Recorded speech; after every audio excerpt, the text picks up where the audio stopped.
Hey, what's going on, beautiful jellyfish? It's Tracy. Thank you so much for taking a little bit of time today to hang out with me. I really appreciate it. And in today's video, we're going to be talking about colorless artifact staples that you can run a commander. My whole thought process behind these videos is to talk about 10 cards in each video where there are really good staples, where if you were looking to purchase cards or if you were looking to trade cards, to put in your decks, or to like put in, like, for example, we have a box that we split that we just have like all of our cards that we share, and you know, whenever we're building a commander deck, we can just like look through that and pull out really good staples. These are good cards to have. I will list part 1 in the down bar below. This is super fun for me to film. I really enjoy filming these videos a lot. And let's just jump into this. The first card I want to talk about is Darksteel Forge. If you're building an artifact deck where it's all about artifacts, Darksteel Forge is just a must because it gives all of those artifacts that you control indestructible, which is so incredibly amazing. Also, this itself is an artifact, so it does count for this effect.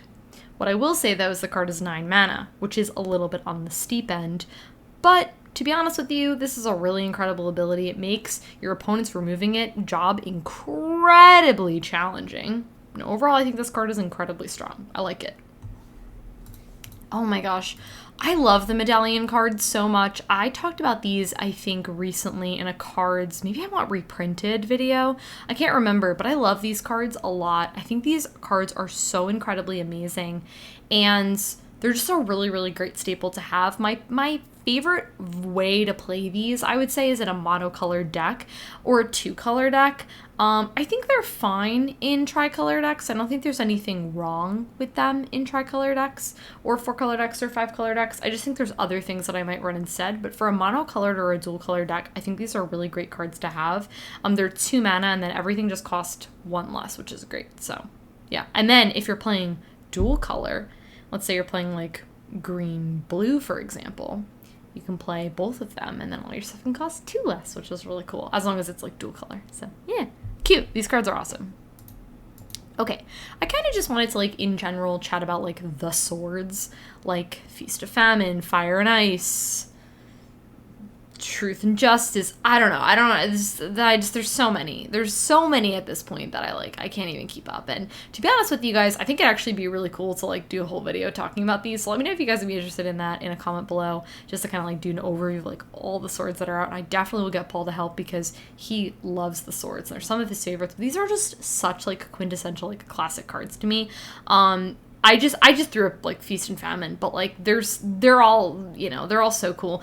It's just, like, it's such, like, a satisfying thing when you just have, like, more than one sword, and you're like, I have protection from all of your colors, then I have all of these abilities. Like, I think they're so incredibly cool because they all give you, like, such different, like, type of abilities and, like, different type of stuff. And I think, to be honest with you, I think these are, like, some of those cards where, like, even if you're not playing, like a equipment deck, I feel like I could still see people running these cards because they're just so incredibly good to just, like, attach to your commander and just to swing and give your commander protection from these colors. Like, okay. Like, they're so cool. Okay, the next card is Steel Overseer, and if you are playing artifact creatures, I would definitely recommend playing Steel Overseer.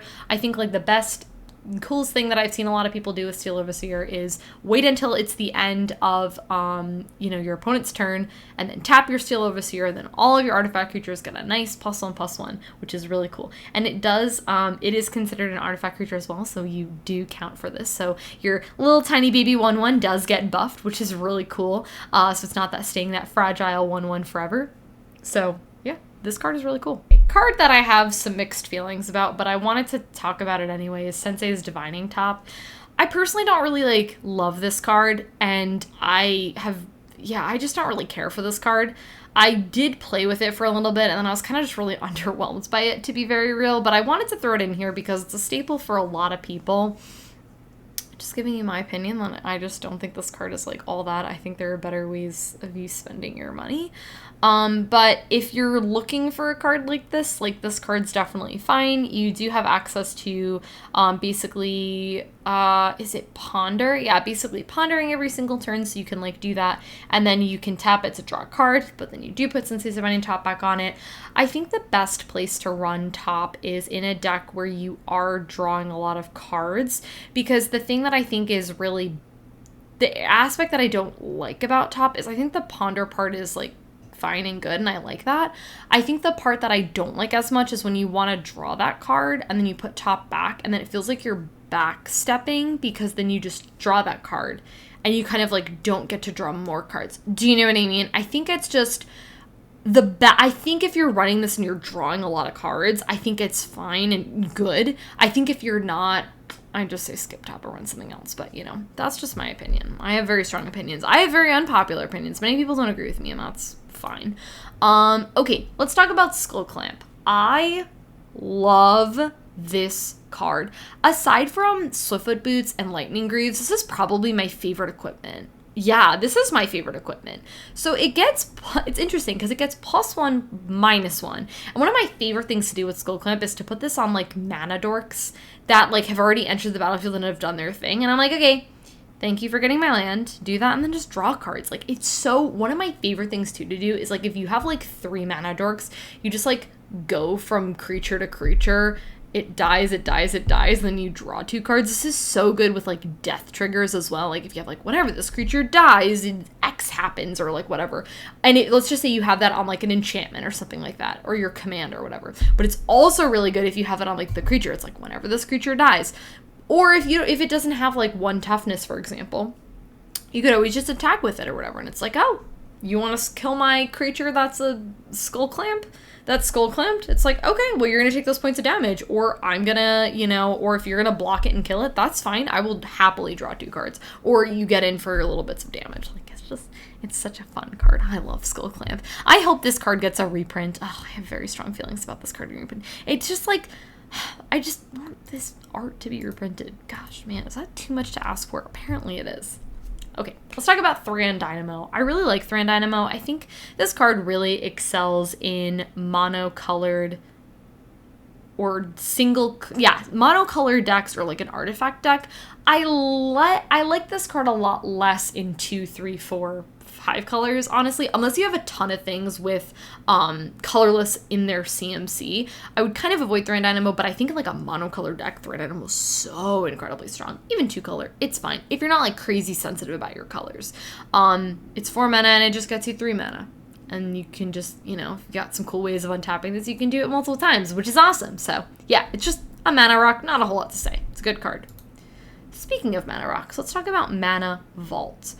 I just like want to be very clear here and say whenever I talk about cards that are super expensive, this is not a like you need to run out and buy this card. Like, no, we're just talking about staples here. Like if you're looking for cards to spend money on, you know, Mana Vault's a good option. So it is 1 mana and it does not untap during your untap step.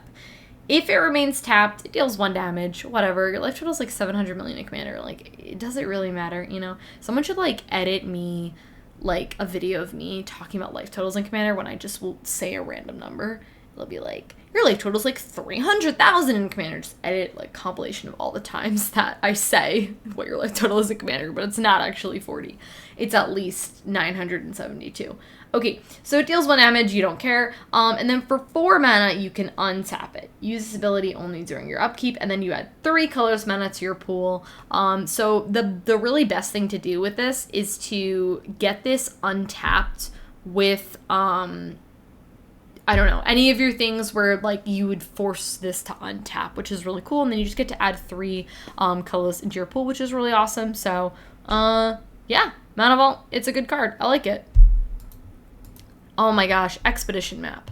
I love Expedition Map. There are a lot of these types of cards, but I really love Expedition Map because it does go into your hand. So it's 3 mana total to get a land into your hand when you really think about it. But one thing I like is that it's 1 mana to play and then 2 to cash it in.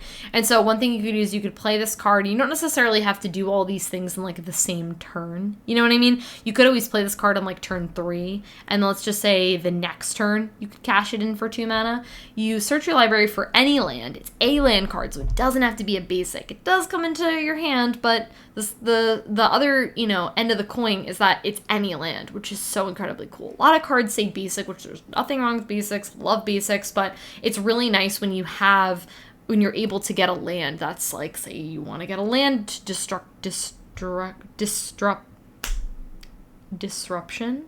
Destruction, there we go. A land destruction card, let's say you want to do that. Or let's say you want, you know, something that's going to draw you cards, like whatever it is that you need, you can get it. Expansion map, great card. Love it.